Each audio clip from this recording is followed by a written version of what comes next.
अगर आप एकदम बिगिनर इन्वेस्टर हो, आपने जिंदगी में कोई इन्वेस्ट नहीं किया है, पहली वीडियो देख रहे हो इन्वेस्टिंग की, तो आप बिल्कुल टच मत करना। तो अगर आपको एक चीज ट्रैक करनी है ना जिंदगी में, ये देखने के लिए कि मार्केट कहां जाएगी, तो को हमेशा देखा करो। पहले मैं अपना खुद का मूव बता देता हूं कि मैंने क्या करा है, उसके बाद में आपकी सिचुएशन की बेसिस से बताऊंगा कि आपको क्या करना चाहिए। 2 दिन पहले निफ्टी स्मॉल कैप 100 ने अपना 52 वीक हाई टच किया है। सारे लोग सेलिब्रेट कर रहे हैं और मैंने अपना पूरा स्मॉल कैप बेच दिया है। पैनिक की वजह से नहीं, वैल्यूएशंस की वजह से।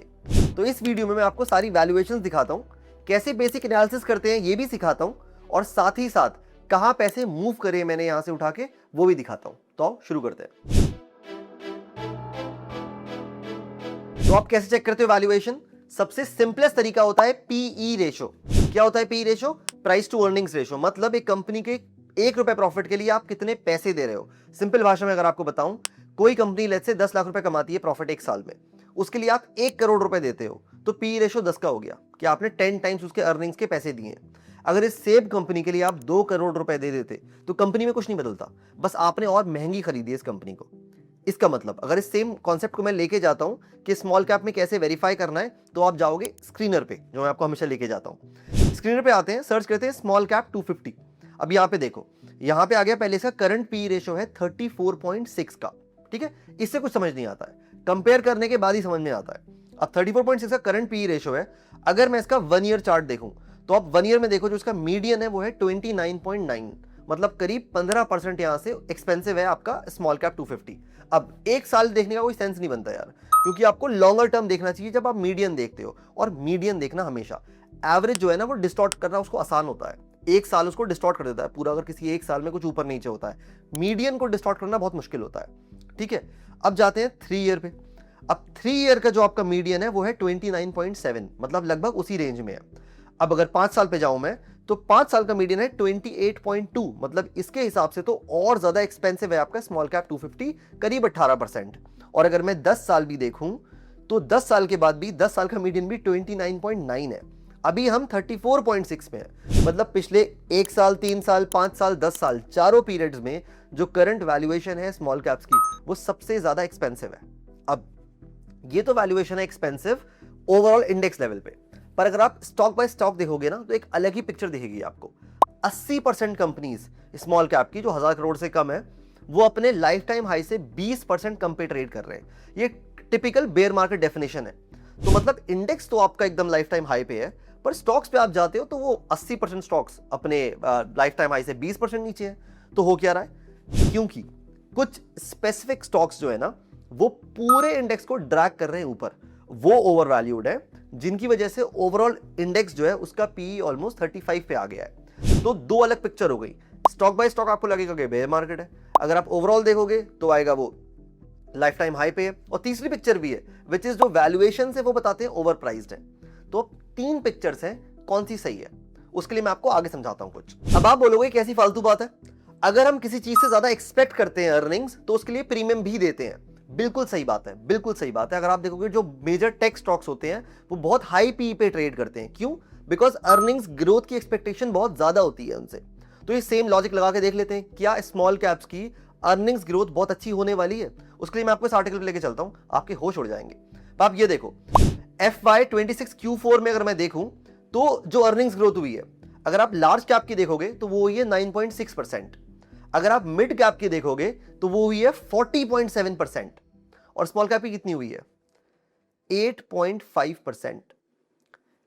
ये है Q4 FY26 के लिए। अब आप सोच के देखो, आप सबसे ज्यादा प्रीमियम उस चीज के लिए दे रहे हो जिसकी अर्निंग्स ग्रोथ सबसे कम हुई है।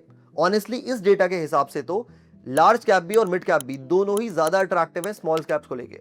लेकिन मैं आपको और समझाता हूं कुछ चीजें, और यहां आता है मैक्रो इकोनॉमिक्स। यहां पे 3 मेजर चीजें हैं जो इस पूरे को इंपैक्ट करेंगी। देखो, सबसे पहली चीज होती है आपकी जीडीपी ग्रोथ। अगर आप FY26 में देखोगे तो इंडिया का जीडीपी ग्रो हुआ है 7.6% पे, ये बहुत अमेजिंग नंबर है। लेकिन FY27 के अगर आप फोरकास्ट देखोगे तो वो आ रहे हैं 6.4 से 6.6, मतलब ऑलमोस्ट 1 परसेंटेज पॉइंट हम नीचे गिरने वाले हैं। और ग्रोथ अगर इतनी स्लो डाउन होती है तो पूरी इकोनॉमी इफेक्ट होती है, और सबसे ज्यादा इफेक्ट होते हैं आपके स्मॉल कैप्स और मिड कैप्स। तो निफ्टी से भी ज्यादा बड़ा हिट मिलेगा स्मॉल कैप को। तो जब जीडीपी यहां से नीचे गिरने वाला है, ग्रोथ नीचे गिरने वाली है, तो आपकी स्मॉल कैप की अर्निंग्स और नीचे गिरने वाली है। यहां से अर्निंग्स अगर और गिर गई ना, तो पी रेटिंग होने के बाद ये और ज्यादा एक्सपेंसिव हो जाएंगे, यहां से और ज्यादा नीचे गिर सकते हैं। सेकंड है इन्फ्लेशन, बहुत इंपॉर्टेंट होता है, और इन्फ्लेशन यहां से ऊपर जा रहा है। FY26 अनयूजुअली लो इन्फ्लेशन पे रहा, ऑलमोस्ट 2% पे रहा है, पर अगर आप आरबीआई का खुद का प्रोजेक्शन देखोगे FY27 का, तो वो 4.6% है। इसका मतलब जो ये राइजिंग कॉस्ट है ना, ये जो मार्जिन होते हैं इन कंपनीज के, उसको पूरा खा जाती है, और सबसे ज्यादा किसे खाती है? स्मॉल कैप कंपनीज को। तो यहां भी आपके स्मॉल कैप बहुत ज्यादा इफेक्ट होने वाले हैं, बिकॉज इन्फ्लेशन बढ़ता जा रहा है अपनी इकोनॉमी में। तीसरा और बहुत ज्यादा इंपॉर्टेंट, ये है रेट कट। जो रेट कट की टेलविंड है ना, वो भी खत्म हो गई है। अब देखो, ये बड़ा इंपॉर्टेंट कॉन्सेप्ट है जो आपको समझ में आना चाहिए। स्टॉक मार्केट को सबसे ज्यादा कोई चीज अगर मूव करती है ना, तो वो आरबीआई का रेट कट होता है। अगर रेट कट होते हैं तो चीप मनी जो है ना, वो एकदम से आता है और आपकी स्टॉक मार्केट को एकदम रॉकेट बना देता है। फिर तो स्मॉल कैप क्या, मिड कैप क्या, लार्ज कैप क्या, सब ऊपर भागते हैं। तो अगर आपको एक चीज ट्रैक करनी है ना जिंदगी में, ये देखने के लिए कि मार्केट कहां जाएगी, तो इंटरेस्ट रेट को हमेशा देखा करो। अब इंटरेस्टिंग बात यहां पे क्या है, 2025 तक 125 बेसिस पॉइंट कट किए थे आरबीआई ने। इसका मतलब चीप मनी आ रहा था और इकोनॉमी में घुस रहा था, और small cap, mid cap, large cap सारे ऊपर भाग रहे थे। लेकिन ये यहां पे होल्ड होने वाला है, बिकॉज इन्फ्लेशन बढ़ रहा है। इंटरेस्ट रेट यहां पे होल्ड होगा 5.25% पे हमें आई गेस इस टाइम, और ये अब होल्ड होने वाला है। यहां से और कट नहीं होगा। कट नहीं होगा, इसका मतलब क्या है? वो चीप मनी इकोनॉमी में नहीं आने वाला है। ऑन टॉप ऑफ इट एक और प्रॉब्लम भी है, क्रूड ऑयल का प्राइस ऑलमोस्ट 84, 90, $95 पर बैरल पे आ गया है। इसका मतलब हम 85% क्रूड ऑयल बाहर से इंपोर्ट करते हैं, तो हमारी इंपोर्ट कॉस्ट भी एकदम आसमान पे जा चुकी है। इसका मतलब ये एक्सपेंसिव होता जा रहा है, और साथ ही साथ आपके इंटरेस्ट रेट कट नहीं होने वाले, चीप मनी मार्केट में नहीं आने वाला है। ओवरऑल ये पूरी वैल्यूएशंस को इंपैक्ट करने वाला है स्टॉक मार्केट के। लेकिन इंपॉर्टेंट बात यहां पे क्या है, वो ये है कि स्मॉल कैप्स की ग्रोथ सबसे कम है, वैल्यूएशन सबसे एक्सपेंसिव है, और इस टाइम पे जब मैक्रो टेलविंड की जगह हेडविंड बन गया है, सारी चीज जो इफेक्ट करेंगे स्टॉक मार्केट को, तो सबसे ज्यादा शायद हिट होंगे आपके स्मॉल कैप्स। तो अगर मैं फेयर रहूं ना, तो एक बुल केस भी है। वो बुल केस क्या है? 36% स्मॉल कैप 250 की जो कंपनीज है ना, वो 25 टाइम्स पीई के नीचे ट्रेड कर रही हैं, और ये एक्चुअल बुल केस है। अगर let's say rate cut RBI कर देती है या अर्निंग्स ग्रोथ बेटर हो जाती है, तो ऐसे भी चांसेस हैं ये जो कंपनीज हैं, सिलेक्टिव जो कंपनीज हैं, ये शायद आउट परफॉर्म कर दें।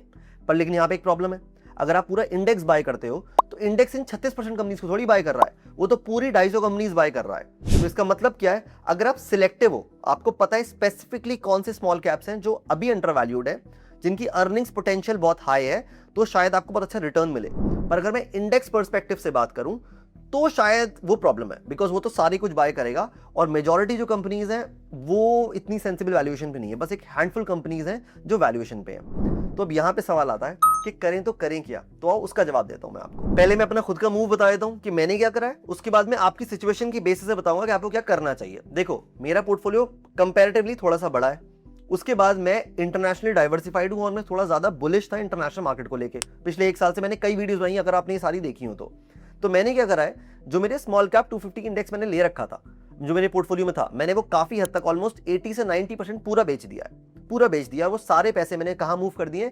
मिड कैप में। थोड़े से मिड कैप में मूव कर दिए, थोड़े से निफ्टी नेक्स्ट 50 में मूव कर दिए। दोनों सेंसिबल वैल्यूएशन पे हैं, इसके बारे में डिटेल वीडियो मैं आपके लिए बना दूंगा, लेकिन फिलहाल जो मैंने बता रहा हूं वो बता रहा हूं। उस पूरे को बेच के थोड़े पैसे मिड कैप में, थोड़े पैसे स्मॉल कैप में। मैं चाहता तो मैं इंटरनेशनल में भी डालता, लेकिन इंटरनेशनल मार्केट में जो मैंने बात करी है जापान की, यूएस की, वहां मैंने अच्छे खासे पैसे पहले से डाल रखे हैं, तो मैं वहां और ज्यादा नहीं डाल रहा हूं।